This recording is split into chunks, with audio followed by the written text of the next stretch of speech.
যায়। মদের ছবি মনে হয় মদ চলে যাচ্ছে কিসের জন্য? এটা মদ না, এটা তো একটা ওষুধ। ওষুধ মানে? রাম খেলি ঠান্ডা কাশি জ্বর সব ছিল, এটা তো ওষুধ। আমার সাথে ওষুধ? এটা ওষুধ? হ্যাঁ, এটা মদ। এখন বলবো যে একটু খাই, তারপরে বলবো বছরে একদিন খাই অকেশনে, তাই তো?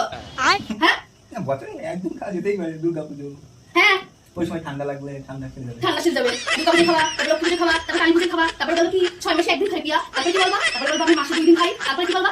মাসে একদিন খেলেও হয়, তারপরে কি বলবা? যে সপ্তাহে একদিন খাই, তারপরে কি বলবা? 2 দিন পর একদিন খাই, তারপরে কি বলবা? যে প্রতিদিন না খেলে হয়। কেন খাচ্ছ? না বন্ধুদের সাথে মিশতে গেলে একটু খেতে হয়, ব্যবসা করতে গেলে একটু খেতে হয়, তাই না? হ্যাঁ, মদ যদি খাচ্ছ ঝেঁটিয়ে বৃন্দাবন মাটি দেবো তোকে। আচ্ছা ঠিক আছে, ভুল হয়ে গেছে বলা। শোন না, রাগ করলে? কি আছে? রাগ করলে? কি আছে বল? রাগ করলে? না বল কি আছে? বছরে একদিন খাওয়াই যায়।